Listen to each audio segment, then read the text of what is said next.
Welcome, everybody, to episode 37 of the Amaazen Outdoors podcast. This is Brian Mays. How's everybody doing today? I am just floored. I just got back from Kansas. Despite my woes with trucks this year, we made do. We got our slam. We shot a lot of bobwhite. Shot a lot of shells. Missed a number of birds. Those little pocket rockets, I guess you could call them. A lot of fun. Today's show, I sit down with Clay Thompson of SportDog. SportDog jumped on the podcast here for season 2, and I got an opportunity to review their Tech 2.0. Clay and I sit down and talk about a little bit of the nitty-gritty. We don't dive in as much as I would like to. We're going to have Clay back on the show after I get a little bit more time with these collars to dive into a couple other features that I think are just super useful. We talk about both the Tech 2.0 and the 1.5, which I think people should really consider and take a look at if you're out there looking for a GPS collar for your dog. I can't go on today without mentioning the title sponsor of this show, Upland Outfitters. I wore the Relentless pants. I have 2 pairs. The whole entire 8 days in Kansas. I did make it to the laundry down in the hotel. So they did get washed once. They still don't have any holes. They are rocking unbelievably. If you use the promo code Amaazen, AMAAZEN, you'll still get 20% off. Still time to get these probably before Christmas. If you catch them today, tomorrow. Upland Outfitters, title sponsor of this show. You need to go check them out. That's SportDog, Upland Outfitters. A couple mentions are River Rat USA, Chippewa River Custom Rods, some of the other great companies that we've interviewed. You know, check out Slade Johnston's company, Trips for Trade. There's a lot of really good stuff in there if you're willing to dive deep. So I'm not going to drag this on. Some really cool stuff I'm going to be releasing on YouTube. Keep an eye out for that. I'll have a couple drips and drab, a little bit of stuff coming out on Instagram as well. Before I get all tongue-tied and off on some ridiculous tangent, enjoy today's show. Clay Thompson, SportDog, episode 37. Well, everybody, I'm very excited to have Clay Thompson with SportDog here today. We're going to be chatting about some collar systems that SportDog has out that I've got the privilege of running so far this season and have been very pleased with. So, Clay Thompson, SportDog, welcome to the Amaazen Outdoors podcast. Hey, thanks for having me. Pleasure to be here. I really appreciate you guys. You blew me away with some of the feature sets on your Tech 2.0. I've been very, very impressed. But before we get there, you're out in South Dakota. You're in like pheasant and duck capital of the world. How things been going? It's a pretty great place to be. Duck season officially wraps up on Tuesday, but the 3-degree temperature to which I woke up this morning has finally locked up all of our water. And duck season has essentially been over for a few days, but it was a pretty good year. No complaints. You know, I'm surprised you guys are not locked up completely yet. I don't know about you, but I got to imagine it's pretty cold out there today. You know, it really is. We had some unseasonably warm temp and some big winds this past week that kind of opened some stuff back up, and really hadn't had any snowfall to cover the food sources. So that helped extend. You know, we got a few days after Thanksgiving to chase ducks, and now with the extension of pheasant season further into January, it really helps because I was able to just focus on the waterfowl, knowing that it was going away earlier. and now going to get pumped about, chasing some of those late season roosters, getting out there in some of the, the nasty cover where those birds are trying to get away from the snow and the wind. And I'm just pumped that hunting season is going to keep going before I migrate south. Where do you migrate south? I'm going to head to Oklahoma, which was home for years and years before I made the move to South Dakota, and hopefully do a little duck hunting on the way down and back up, maybe a little bit while I'm there. Just have some friends who are further south, and so their season runs a little later, and try to take advantage of some of those contacts. Very nice. So you more of a duck hunter than pheasant hunter? I mean, you obviously take advantage of both, but what's your forte? Yeah, I'm glad that you don't have to choose, only one thing, but it definitely, the waterfowl is the passion. That's what brought me to South Dakota, and, the opportunities up here just for a lot of sporting reasons. But the ducks are my favorite, even though I grew up, pretty strictly upland hunting. It was quail and dove in Oklahoma. And then in the early 90s, when the quail population had really taken a hard hit and the ducks numbers were up, none of us wanted to stop hunting. So it converted a bunch of us. I still remember the first morning skipping class, supposed to, been in class that morning, and slid out with a buddy while we were in college. And that first duck hunt, seeing that lab go and make that retrieve, and just all of the sunrise and the beautiful things that, as an upland hunter, you're either on the move or you're out after it's already occurred. Just taking it all in, and just was mesmerized. And as we're picking up decoys and we're headed back to the truck, I just distinctly remember turning to him and saying, "What are you doing tomorrow?" Because he was the one that had all the gear. I didn't own a decoy. I didn't own waders or a Labrador yet. So I was really reliant upon somebody else. And he's like, "Well, I'm going duck hunting again tomorrow. Do you want to join?" And I just been hooked ever since, and had the fortune of turning some friends onto the sport. Whether it was guys that got into it and then went and got the dog, or the buddies who bought the lab for the family and then realized I'm really underutilizing some talent here, and the dog got them into hunting. So I've seen it, full circle. Guys that started off early like I did, 6 years old in my first quail hunt, to guys that were in their 40s before we started pulling the trigger and chasing birds. So it's been a lifelong passion, but so rewarding to get to make friends, and also, make a living, work in this industry, and realize that, a guy can do this and just really make it part of the lifestyle all the time. Well, that's what I've tried to do. Right? Yeah.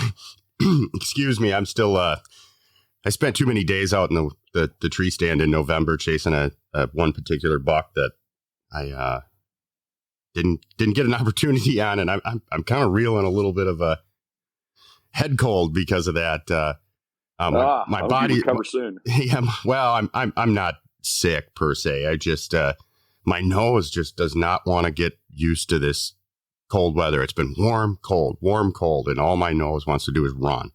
And I'm reeling with a little bit of that chest congestion because of that. I slept on my back last night. So excuse me for the rough voice and maybe a cough or two here, but yeah, I love watching the dogs, and I kind of got into hunting myself, bird hunting. I actually started out duck hunting. That's where I kind of got involved with dogs and hunting, and Labradors, shooting ducks on the Bay of Green Bay. We used to go out and claim a couple big water. Yeah, claim a couple islands early on, and we could use the dogs, and then kind of switch over to some of the diver duck stuff and lay out boats. And I don't know, golden eyes and bluebills just don't taste that good. So and then something about being wet and cold and not moving, at least the style of hunting that we used to do, it just wasn't, it wasn't as appealing for me. So when I kind of moved out to the Twin Cities, my daughter was like, we got to get a dog. And very adamant. We're not going to get a dog that's going to lay around and get a free meal. We're going to get a dog that's going to work. And you bet he's got to earn his keep. Well, yeah, I wanted a dog I could do stuff with, really. That's what it came down to. And being a big outdoorsman and kind of an adventure seeker. And I don't know. I don't like to get stuck in a rut. I always like to try new things. So when my daughter brought home a picture of a German short-haired pointer and we decided to pull the trigger, I found a love for the uplands. And that's how I kind of migrated from, a deer hunter to and duck goose hunter to really more of a bird hunter, upland bird hunter. And I'll tell you that bond you create with your hunting dog is something special. And I don't care where it takes you, man. If you're getting outdoors, spending some time with a dog, either in a duck blind or out in the field, man, it's special. It is just bottom line special. Absolutely. It was a few years ago. This guy named Kyle Winterstein who's with Delta Waterfowl. He and I had a chat and was lucky enough to be part of an article. He was talking about we think that bond between a hunting dog and an owner is stronger than just that typical pet bond, because you're doing what the dog's passionate about doing while the dog's doing what you're passionate about doing. And there's nothing about those shared, like, all right, man, let's go bust those cattails. All right. Let's go hard trying to get that last bird, that whether it's your two-legged hunting buddy or your four-legged. I think sharing that time in the field, it's stronger than even that bond that you build sitting on the couch together. We've got a couple of lap dogs, but I don't know. They don't get the same respect for me that the lab does, who's out there, jumping in that freezing cold water or busting cattails and risking the skunk encounter like he had the other day. They're just, it's the dog. Yeah. Well, and take it a step further, I guess. I was out 2 days ago with the pups. I had both of them out, and I let both of them on the ground, kind of last walk of the day, and I don't know. I've noticed a lot this year hunting with both. I have two short hairs, and they both have different abilities, different skill sets. They both shine in different ways. And we were kind of walking this cattail slough edge and wasn't big enough, or I didn't have enough dog power or people power with me to really cover the whole thing. But watching the two dogs work in harmony with me. Oh, yeah. It's really this season I've ran my dogs together more than I have in the past due to some circumstances and not having. How old are they now? 3 and 6.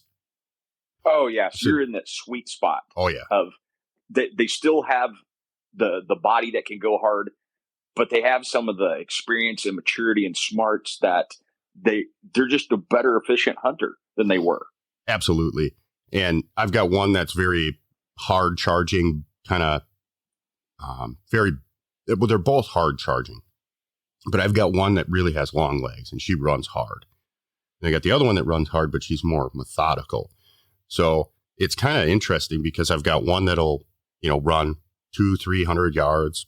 I've got another one she'll go 200 or 300, but she really prefers to work in that 2 to under range. Mm-hmm. And it's really cool to watch because I'll have one like this slough we were in. I had one I was on the edge. I had one that was in the slough and I had one that was working the other edge. So, I mean, we, as best as 3-unit hunting kind of crew, we covered that thing like you wouldn't believe. And I walked into it thinking, but watching my dogs pick up on me where I'm headed, make their adjustments and understand after, 6 years of hunting with my older dogs, 3 of they know what I'm going to do. It's super cool to watch.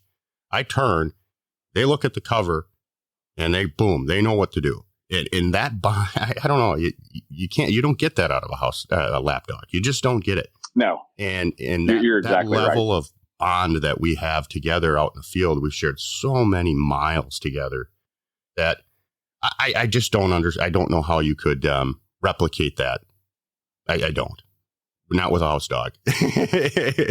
There's just too many things we've done, like slept in the truck together, just sharing meals on the tailgate. 9 hours in the truck to get to Kansas. I mean, those times are spent together and we build a bond that is just far beyond a bond that I've ever been able to to build with any other kind of pet.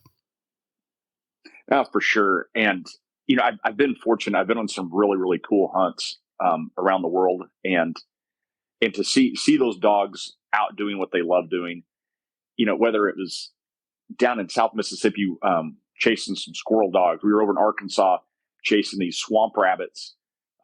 Heavy rains had pushed the rabbits up into, about a 30-acre stand of woods, and going through there, and just, it doesn't matter the breed. If you put them on the game that they were bred to pursue, dude, they just geek out, and just watching them going like, I think that dog likes this more than I do, and I'm a nut about it. It's spectacular. And too, you get to the end of the day, my younger 3-year-old dog with the shorter legs, she'll run circles around her older sister. The older sister, she runs hard, she runs big, but the little one, she's so damn fast that she almost seems to run circles around both of us. And she will gas out really early. And so I don't know, as a hunter and a guy that's been running dogs now for 6 years, at least short hairs, I kind of know my dogs. But, an average guy, you see a dog get out there running, and after a full day, she's still hunting pretty good. But it's not like when she first came out of the box that day. And so to be able to, build that bond and just kind of notice when your dog is off, it's kind of amazing to me to see the drive that these dogs have, because if you don't know your dog all that well, they'll run it right into the ground because they have such a passion. And like you said, they get so geeked out over this stuff that they will just run until their heart gives out. I've many times have had to put the dogs up because they're just beat to snot, but they still want to go. And if you didn't know your dogs all that well, you'd run them right into the ground. Yeah, you got to make a good decision. Times when, doing that post-hunt kind of inspection of the dog, and I found just a nasty cut, kind of what would be a human's armpit. I don't know how to describe it. The inside of a dog's front leg. Yep. And I mean, there was a deep, deep wound there, and you never would have noticed it. Watching the dog run and going through the cattails and busting cover, and never slowed him down. So, I had to make that good decision for him that we're going to the vet and we're going to, sit on the bench for a few days, because there's no way that he would have made that call on his own, despite, pain or risk of infection, etc. They're just like, hey, there's birds over there. Let's go, boss. Yep. I know. I actually had to call my last trip to Kansas a day early. I about halfway through this. Well, actually, no, it was more like mid-afternoon on what I called the last day. I did my, after the hunt run, check on the dogs, put them up on the tailgate, take a look at them before I put them in the box. And lo and behold, both of them had it just kind of started to blow out part of their pad. They had cut on it and it was starting to open up. And I, got the good old super glue out and fixed them up and put them up and put them on the ground one more time a piece that day. And that was it. And we packed up, we went home. I'd planned to stay another day, but sometimes that's just the way as my grandma used to say, the way the cookie crumbles. Right. It's one of those things you would have never known if you don't check your dogs. And luckily, I actually, the one dog, she was kind of limping, and where I go out in Kansas, we run across quite a bit of sandburrs, and I just figured, sandburr. No, sandburr. I'm like, well, what the heck? So I start looking a little bit more, and sure enough, the pad was kind of damaged. And that's, it's really amazing to watch those dogs. And you put bird scent out there, they do not care about the condition of their body. Oh, so you're going down to Oklahoma. Are you going to do any bob white quail while you're down there? So I am going to try to get in some of that, have some family out west. And I haven't talked to him yet to kind of see what the bird numbers are looking like. And most of those guys, they're such hardcore whitetail hunters that probably haven't spent a lot of time chasing the bobs yet, but try to get some of that done. And, Oklahoma is actually, it's a way better waterfowl destination than a lot of people realize. And there's good opportunities for that as well. So yeah, kind of, got a little mixed bag of totes that'll be in the truck with different gear and a couple different shotguns, and go see what we can get into. Nice. When are you heading down? Just after Christmas. Okay. So going to spend Christmas up here with my wife and the kids at her folks. And then, after we've had all the holiday cheer here, then I'll cruise down south and, spend a little time, maybe like to make a little stop in Kansas, maybe Missouri along the way, up, but down there and back up. Just, I hate to call it a season for ducks on December 7th. There's too much good hunting left if you're just willing to burn a little diesel getting there. Exactly. Yeah. I was surprised to see some of the snow geese numbers when I was down in Kansas 2 weeks ago already. And I'm actually heading down there next week. And my buddy who decided kind of last week he was going to tag along, we were chatting because he's a big waterfowl guy. And he went down to Iowa every year with his old man to do the duck hunting thing and geese hunting thing. And then they do a little bit of upland hunting in midday, but primarily we're waterfowlers. And so I started talking to him. I'm like, should we throw some duck hunting stuff in? I haven't duck hunted in years. He's like, it's too much gear for what we're planning on doing. So I don't know that we're going to get out and do any duck hunting, but I think from what I hear down in Kansas, it'd probably be worth your stop. Absolutely. There's good areas. If you put the time in, do the scouting, knock on some doors, get permission. There's really some nice opportunity. There is.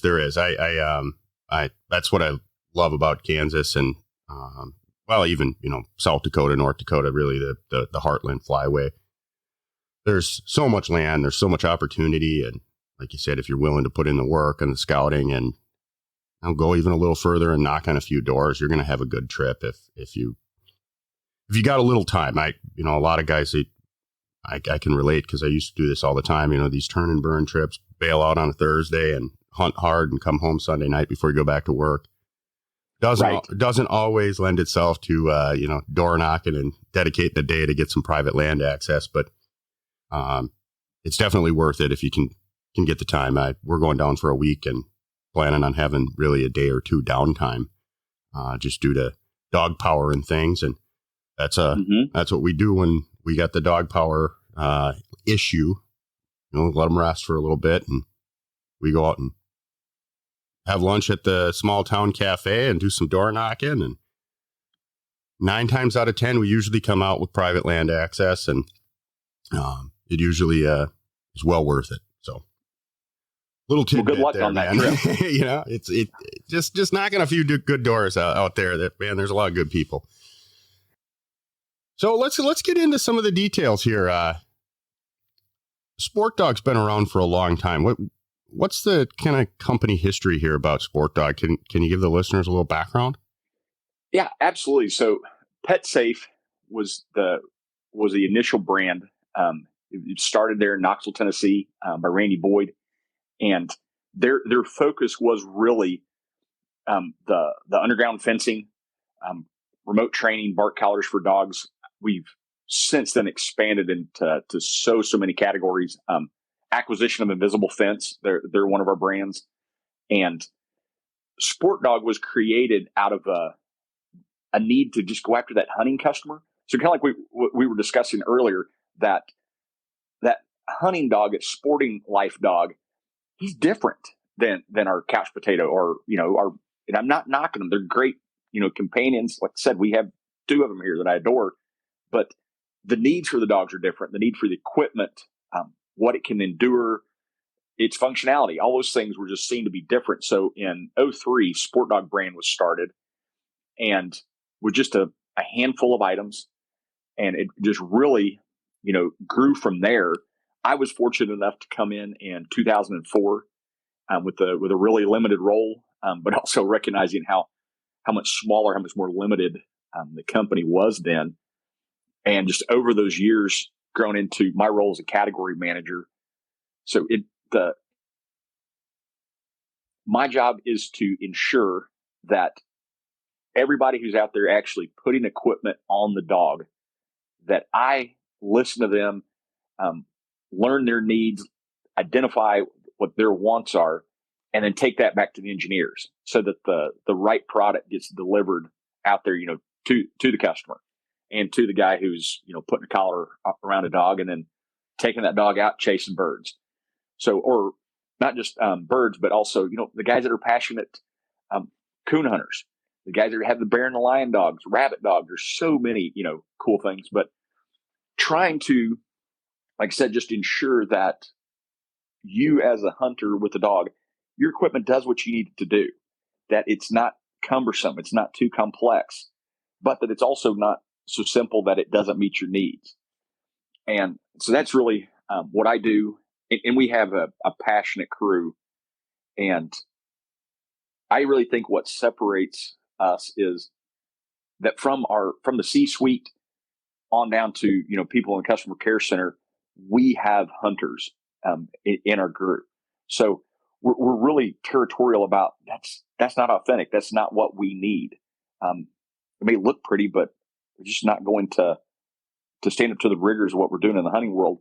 And so by that authenticity and us being able to sniff out, all right, here's what the customers need. No, that's just fluff. I think it helps set us apart. And, it may sound cliche, but I'd be a SportDog guy if I didn't work for SportDog. I love the gear. I'm a dog man. And that's why I just feel lucky every day getting to just go and make sure that somebody's time spent with their dog is going to be better spent because we gave them the right stuff. Yeah, I can confer. So I started out, and let me step back a little bit. When I got my first pointing dog, I didn't know anything about dog training, nothing. And, right. A lot of guys will get a dog and there's so much information out there between you guys and your competitors and what collar to put on to, hey, do I take the dog to a trainer? Do I train myself? As a first-time dog owner, a first-time hunting dog owner, I was overwhelmed. And I went down to the local, sporting goods store, and there's SportDog. And I picked up a SportDog collar out of recommendation from a couple people. And I think it was more of like a, yard training kind of collar system, the first one I had. And I didn't do the research, didn't understand what I was getting myself into, and probably matched the wrong collar system for my dog in my hunting scenario. I was using probably a yard trainer where I needed something a little bit more beefy. We were in the grouse woods, didn't understand the range degradation when you get into the woods. Absolutely, like a 500 yard trainer is probably only going to work 200 yards in the woods in heavy cover. Those types of things, where, you get out in the field and, that 500 yard trainer is going to work 500 yards. It's not the same case in the woods. And I didn't know any of that. So I kind of started using your systems and I liked it. Very simple, a couple buttons, things didn't work, hit a dial, crank them up, boom, dog's good. Then from there, I was trying to add, being again, young guy, not knowing a lot about dogs and not developing a trust level quite yet with a dog. I went and actually added your SportDog independent beeper collar. So I could hear the dog working in the woods. So I ran one of those. It was great for 2 years and we had no issues with it. And then I added a second dog, and then I was forced to do something. And I had a friend that had a Garmin system, tracking system. He gave it to me basically for, dirt cheap. And I started running that, and that came out of losing a dog on a walk in the springtime. And God, it's a sickening feeling. I can't say we've all been there, but those of us that have been, you just, that helplessness and the horror of going because of that bond we have, please let me find you. It's just, God, just gut wrenching even thinking about, back on the moments when lost a dog for a little while. Yep. I lost it to this dog. We were out actually looking for morel mushrooms, and it was springtime. It was before they kind of shut down us to allowing us to run dogs on public land up here in the springtime. And so I kind of, looking for woodcock and looking for mushrooms is kind of what we do, in the springtime. Yeah. And I turned around. I had one dog with me and the other one's gone. And it immediately took me back to the first season I had with my young dog, or my old dog Rebel. And I took her up to northern Minnesota along the Canadian border. And the first place we stopped, there was a poster there of a 8-month-old. And I think Rebel was 9 at the time. Same age as Rebel, lost German short-haired pointer, a male, up in the big woods. I mean, you go one direction, there's no road for 30 miles. It just brought me right back there. Are you talking about emotional gut kick? I mean, that's it was it. And that's when I kind of was like, okay, maybe I should take this step up. And then my buddy had the collar system. So I went to the GPS system, and I didn't even look at SportDog at that point. I just, it was like, hey, here's a second collar system, cheaper than anything you can get. It was great. Right.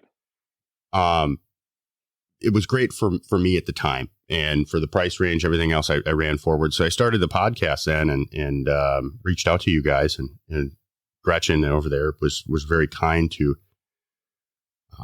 supply a system to the podcast so I could test it out and give a review for you guys to have part of this conversation here today. And I was really blown away coming from the Garmin Alpha 200 system to your Tech 2.0. And for me, going from grouse cover to field out in the prairie, throughout the season, I range quite a bit of different cover. And I always had issues with the Garmin. I'd pick it up, and it wasn't ever on the screen because they have a touch screen on that Garmin. And it's not your standard cell phone touchscreen. It's a resistive touchscreen, and anything that hits it, it activates the button that it hits. And so that was always this, it's nice, but I'm always fiddling around with it. When I got your system and I had the 2 hot buttons, there's no screen, there's a dial, or there's no touch screen, there's a dial and selection buttons. I can tell you right now, every time I pick up that remote, I know exactly what button to hit, and I know how to correct the dog. And that was huge for me. But not only that, your system is it's really nice. I mean, the screen is bigger. The functions on the screen, I think, are brighter, more vibrant. It's just a better quality screen. I came out of the electronics industry, so I know some of these things. And, maybe people aren't as geeky or nerdy when it comes to the electronics side as me, but I noticed those things right away. And then we started to kind of unpack some of the feature sets, and there's one feature on your system, and we'll talk about it in a minute, that really helped me out this season. And it's that rising stimulation. Now let's talk about that for a minute, because I don't think any other competitor has that I know of. No, I'm not aware of it either. First of all, I'm going to say, hey, thank you for the great remarks, the review of it. I'm glad that the system worked well for you. Different people have different needs in their training systems, but I'm really glad SportDog gave you what you needed. I like that rising feature. To me, as you were talking about, when we don't really know, like we're a little unsure on the dog training. Maybe we've done it with a lot of dogs and we're good at it. Maybe it's our first dog. It's that, okay, how do I find that right level that my dog needs for this situation? And my first dog that I really had my hands on, fortunately, his level of drive was so strong that he kept me from messing him up by just having enough go that he could take an ill-timed correction, or he could take an overcorrection, and really, just forgive me is the best way I can describe it. Yep. But I've got, and he was a little 53 pounder, not your horse of a lab, but now line at my feet right here, I've got this big 75-pound pony who just the mildest amount of electricity just hurts his feelings, and he's done. So it's so crazy trying to find what he needs in this moment. And the rising does that because I can start it off incredibly low. If your dog is a little more high drive, you can set it to where it's going to start off higher. But whatever level you left the collar last time, when you press that rise, it's going to start from there and then move up at a pace that gets you to the correction level you need fairly quickly, but not so fast as to make it unusable.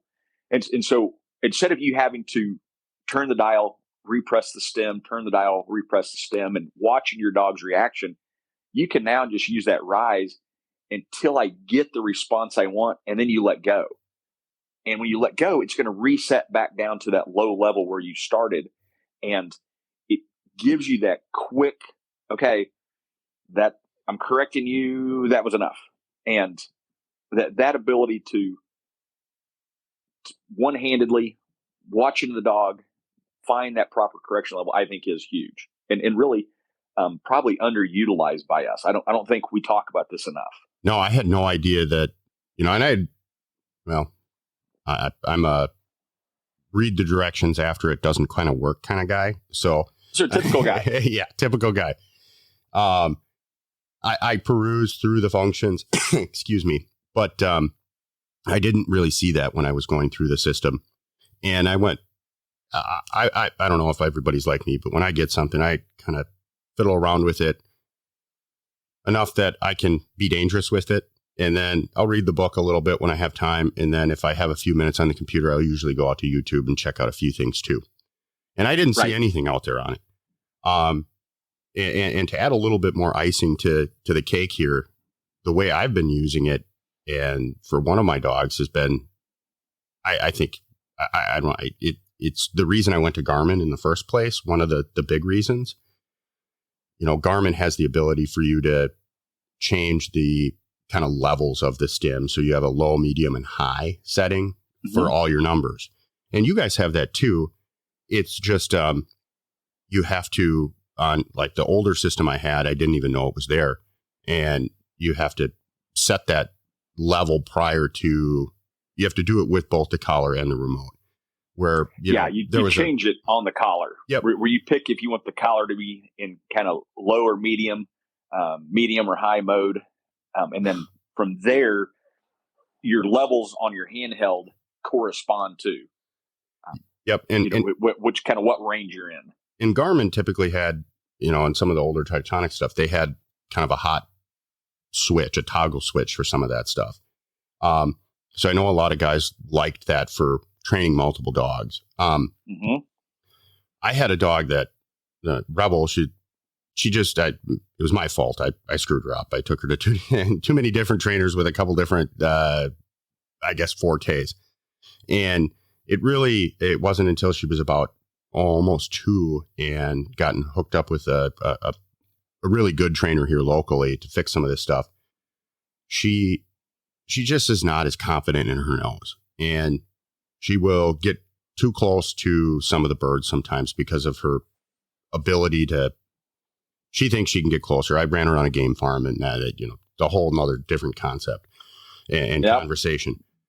However, getting her out of that and kind of trying to correct that problem, I had used collar around the waist, of her, and she'd come into a point and she'd get birdie, and you could start to see she's creeping, the lack of confidence, and you'd go to lower her. And if you had the collar on the neck with where things are at and how to fiddle around with it, everything's time, right? And it's very timely when you try to correct a dog. And if you don't correct the dog at the right time, you create a whole set of different issues.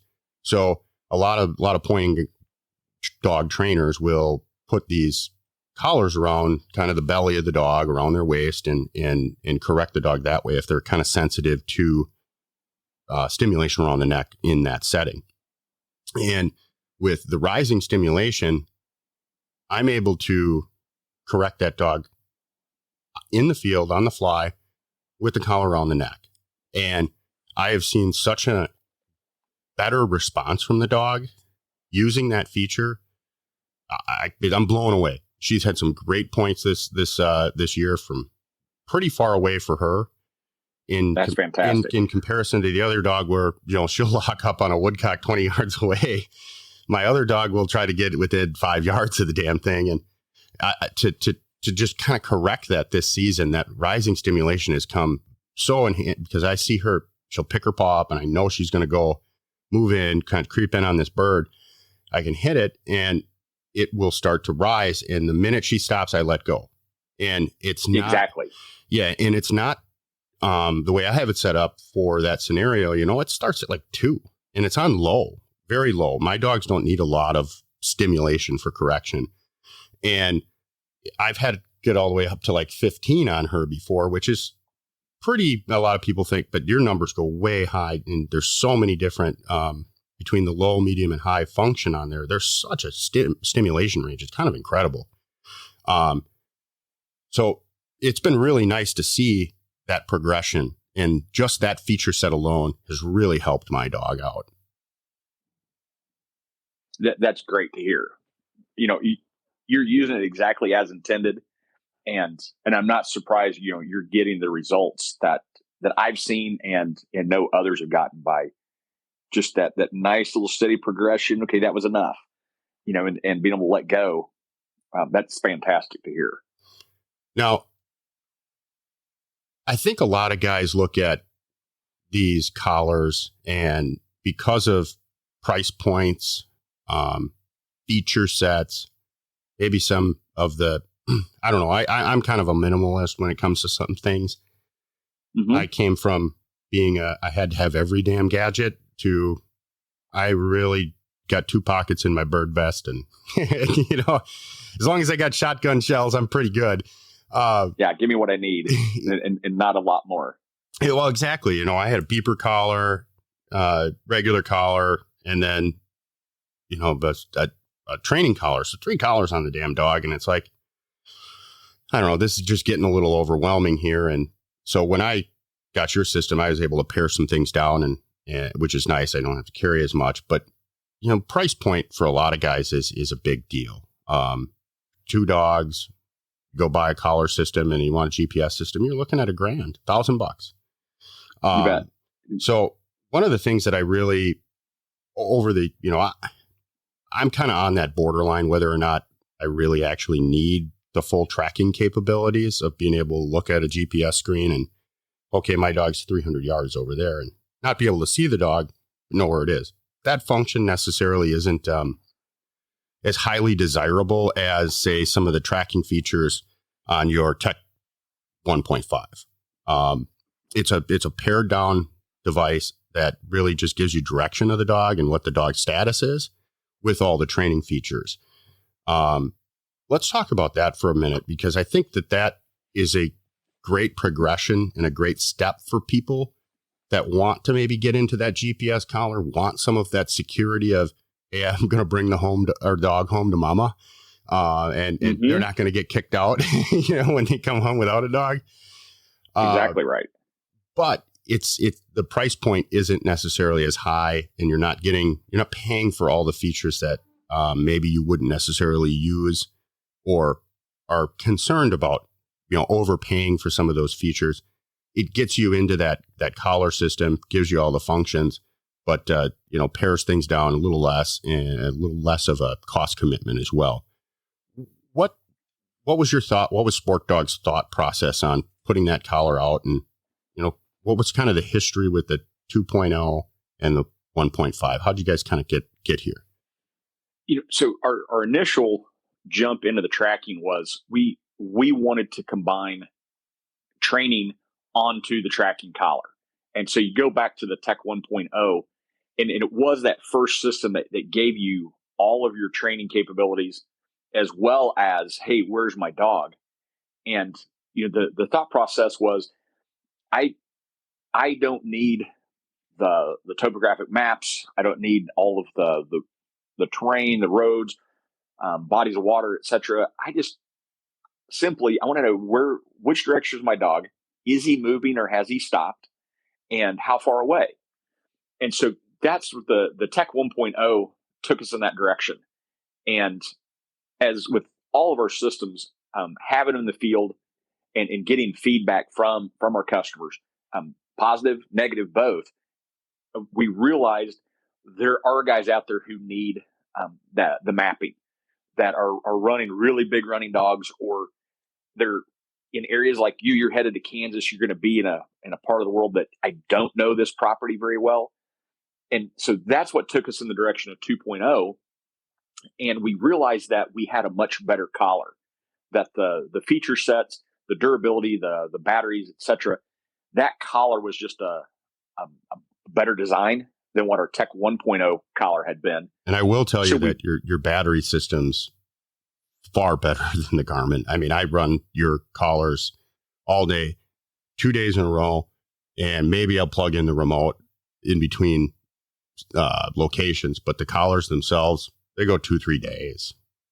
It's pretty impressive. I'm glad you're getting that kind of performance. That's great to hear. Now I turn them off when, in the evening, and I tend to try to plug them in, but sometimes I don't. And it's kind of amazing. I've yet to have my collars die on me because I didn't charge them the day before, where the Garmin's, I had multiple times where, oh crap, I forgot to plug them in. I got one that died. And that doesn't work. I'm glad you're getting good performance. Right.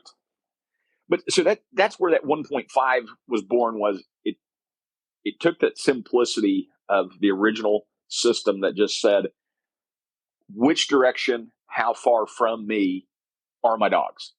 And pairing it with the better collar, the better battery life, sleeker design. So now I really feel like it's throughout the whole product lineup we have. As you mentioned, we have those around the house yard trainers that they're not for hunting, but you need somebody, need something around the house, just kind of little behavior. And as we progress up in range to, a 2-mile system, a beeper collar, whether you like the beeper because you and your buddies can all hear it and all converge on that pointed dog, or whether you like that stealthy nature of being able to hunt silently with the GPS, get the notification my dog's on point, but the beeper's not making noise. You're still kind of a nice serene environment out there hunting. On up to needing the maps because I'm headed to an area that I don't know, or I'm running the big hounds that I need to know, from a miles away perspective. Are they nearing a road, or is there a big body of water between me and them? I love that we have something for everybody, and that you're not having to buy up to the 2.0 if you don't need the maps and you don't want some of the geofence and other features. That the 1.5 meets my needs. I carry the 1.5 just location only. The handheld almost never comes out of my vest, but it's an insurance policy that I'm going to keep track of the dog, not going to lose him. But also some of these big cattail sloughs here in South Dakota, it may be several acres big. I need to know which direction he went in that slough so that I know where I'm expecting the flush, that rooster coming out. So that's why I carry that one. But there have been times when I had some buddies that came up with some big running pointing dogs, and we were headed out West River, South Dakota, headed up to Montana, where, hey, we broke out the 2.0s and going, all right, boys, we need that map, and we need to be able to keep track of them, in these bigger expanses. So I love that all options are available, and you just need to figure out which best serves your needs, and SportDog has it for you. Absolutely. How you guys have been around in the hunting dog industry since 02, 03? 03. 03. I can tell you right now, Garmin hasn't been in the business that long. They've been making GPS for a long time. They're pretty spectacular at that. Give them credit. I drive a Ford. I got buddies who drive Chevys. We both have good trucks, right? So that's not a dig on anybody. No, I totally understand. And a lot of this comes down to personal preference. I had a guy from the Rough Grouse Society tell me on, I think it was episode 1 or 2, that, I run pointing dogs, or pointers, English pointers, he says. And he goes, dogs are like cars, man. I, drive a Cadillac because I don't want a nice ride.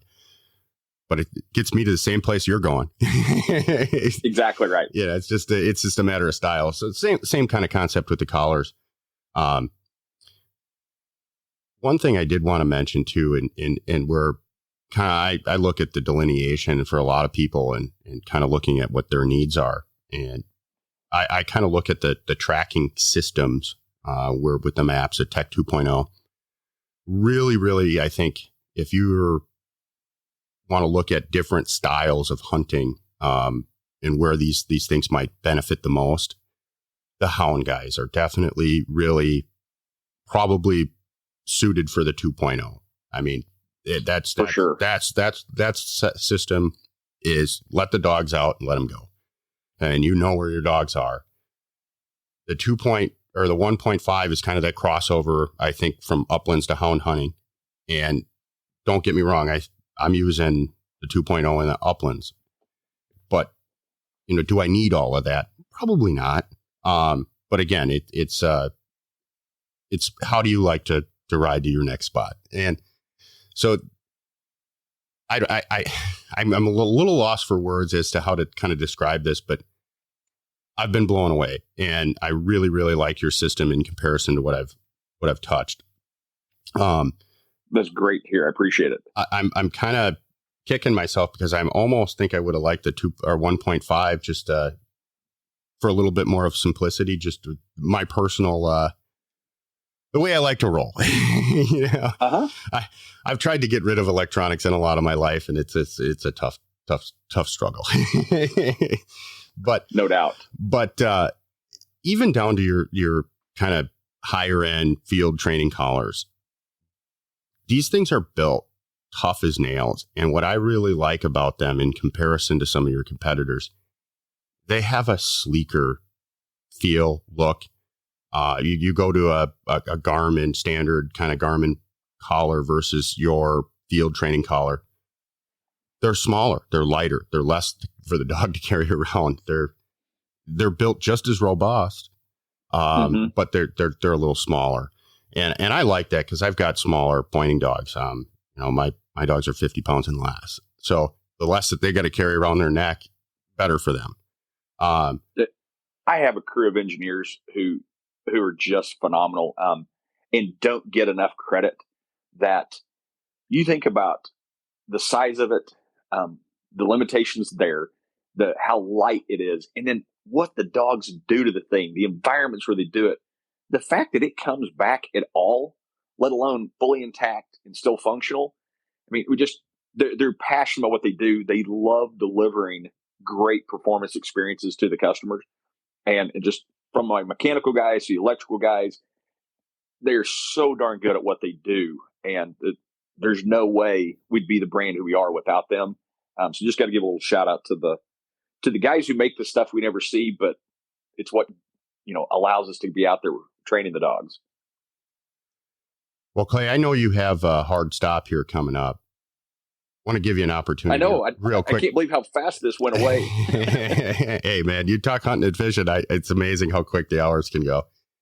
I want to give you an opportunity quick before you have to run to give the listeners any kind of, last kind of pitch about SportDog, anything that you'd like to close out on. And then because we kind of had a short time today and you've got some travel coming up here in January, I'll try to have you back on towards the end of the season and we can kind of maybe do a little bit more of a deep dive on some of the other features that I've found and really enjoy that we didn't have time to cover here today. I'd love to do it. Just as far as like SportDog goes, if you're a hunter, you're someone out there, you're someone that owns a sporting dog and you need some help keeping the dog around the house. You're looking for some bark solutions or remote training, tracking. I just would appreciate checking out our brand, SportDog.com. You're going to find that our passion for hunting aligns with yours, that our mission to support the conservation organizations that are out there, be it, Rough Grouse Society, Pheasants Forever, Ducks Unlimited, Delta Waterfowl, just long list of people. We want wild spaces to go run our dogs just like you do. Just give us a look, and I'm pretty sure you're going to find that SportDog our equipment aligns with your needs, and our mission and our passions align with yours. So please just give us a chance, and we'd love to hear from you. Tell us the good, tell us the bad, but you just engage with us. Absolutely. And I do want to tell all the listeners too, if you have any questions about SportDog and specifically the Tech 2.0, feel free to reach out to me. Be happy to go through what I've found and my experience over the last 6 years of running dogs and using multiple collar manufacturers. I'd be happy to talk to you about anything SportDog related. And to one note, Clay, you guys have more than just e-collars. You guys have bird launching equipment. You got really a full suite of training products. Absolutely. So it's not just collars. It really your go-to spot for training dogs and controlling them and tracking them and keeping them in the yard too.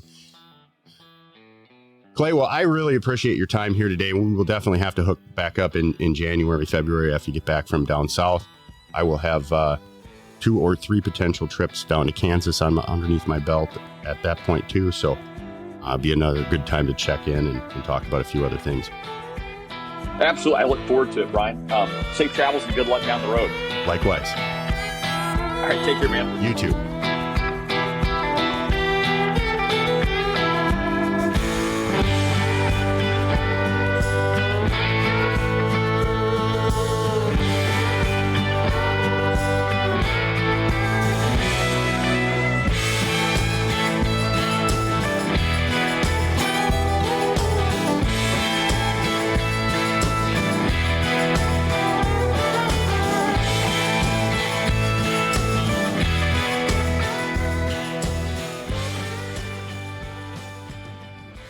Little post-show rant.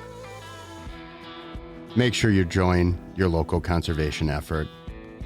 It's renewal time. It's end of the year, Christmas gift ideas, Rough Grouse Society, Quail Forever, Ducks Unlimited, Delta, Pheasants Forever. Gift a membership this year. Get your own membership, whatever you may please. Merry Christmas to everyone. Happy New Year. Amazing Outdoors. God bless everybody. Merry Christmas.